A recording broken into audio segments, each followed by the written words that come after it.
So I've just finished work, first day of being vegan today. See what Gemma's done for tea. Said she was going to do something really nice. Can't wait to see what she's done. What are you doing? I'm doing dinner. You don't eat grass. There's loads you can eat as a vegan. Well, you best tell the boy then.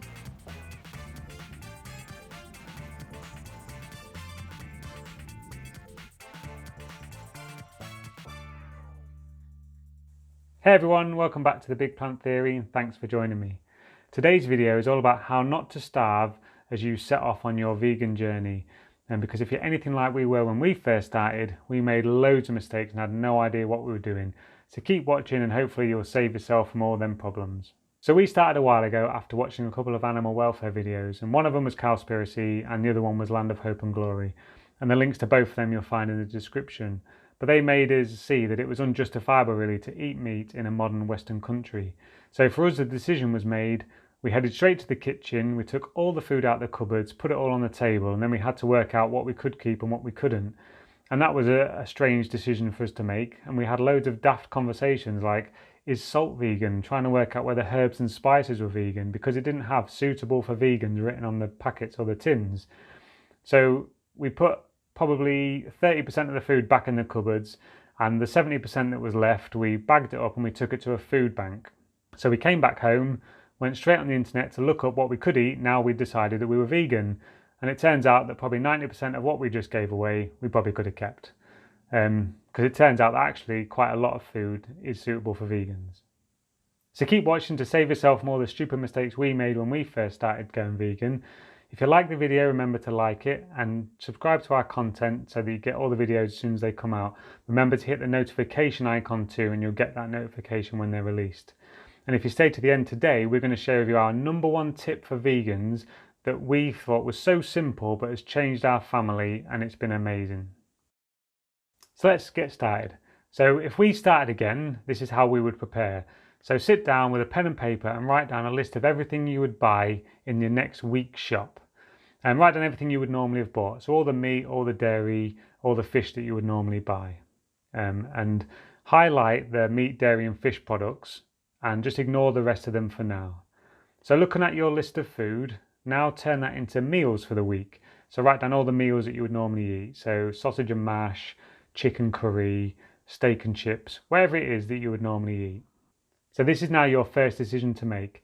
Now there are loads of meat alternatives out there, so whether you go for a Beyond Meat or corn style plant-based ingredient designed to give the texture of meat, or whether you go to a vegetable supplement instead.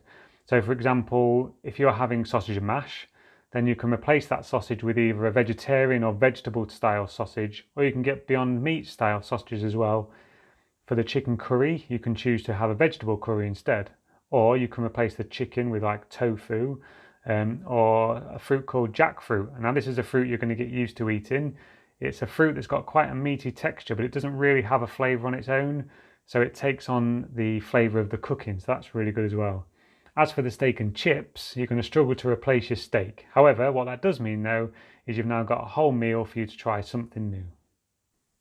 So determining whether or not you swap something for a plant-based meat alternative or you do a swap for a vegetable is something that you're going to decide in your own time, and it will all be based on what's available in your local supermarkets, what you like the taste of, and what your cooking style is.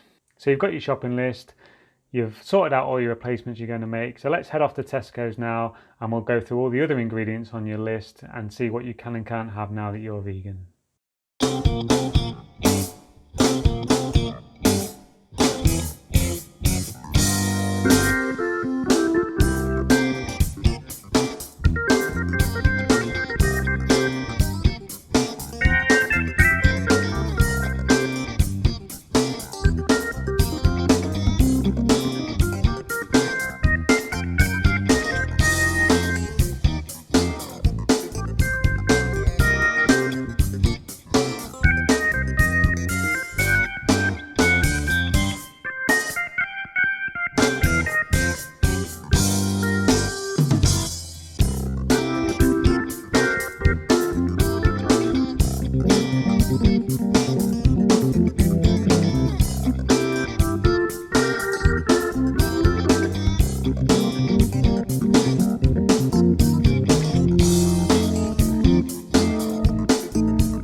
So as far as gravies go, you can have gravy.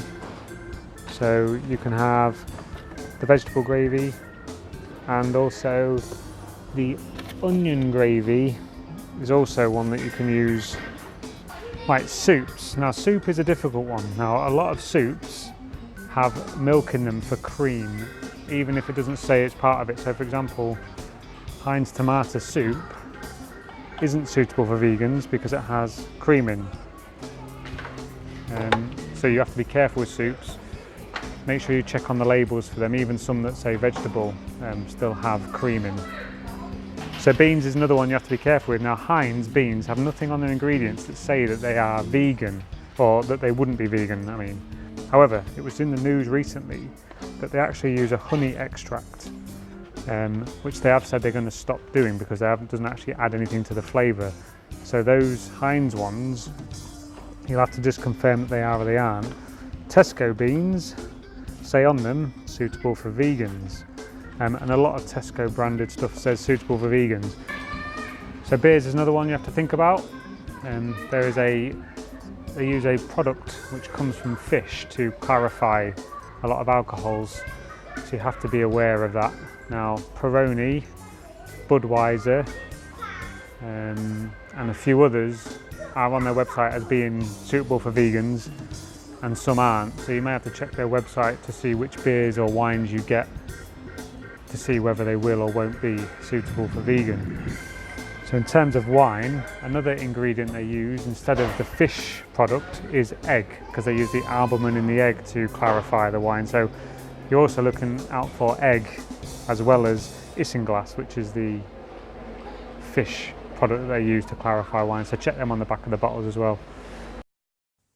So as you can see, going vegan is easy. But I won't lie to you, there are some flavours you won't be able to have until the producers change their ingredients.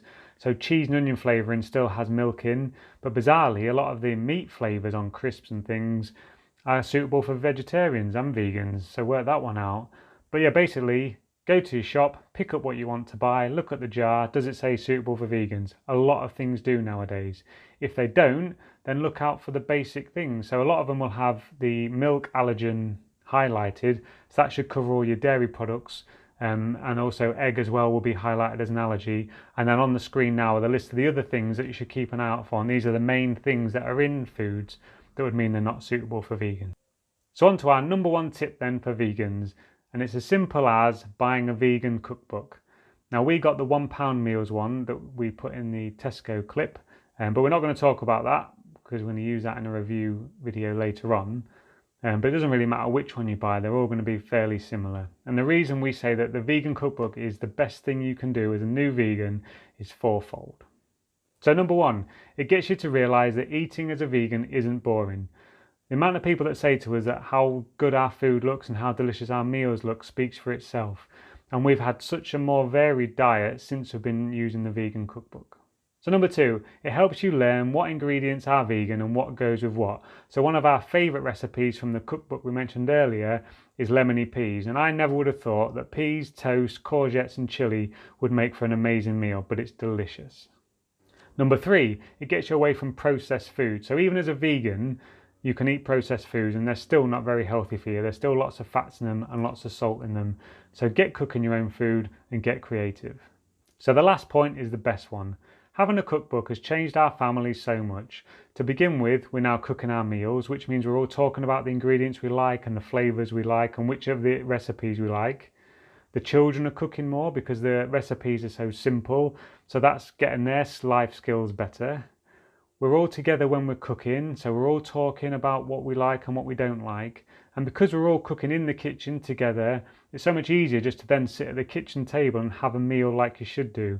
So it's been ages since we've sat in front of the telly with a meal. We now sit around the table, we're all talking, we're all socialising, and it's really brought us together as a family. So get a vegan cookbook, probably one of the best things you could do now you've turned vegan. So that's it, how not to starve as a vegan. I hope you've liked the video. If you have, don't forget to like it and subscribe to our channel to get all of our content. And it'd be great if you could share it around too, so that other people can see what we're up to. Now, as you've got this far in the video, we'll let you know what we're doing next week when we're going to be asking the question, why do people find vegan so annoying? Thanks for watching, see you soon.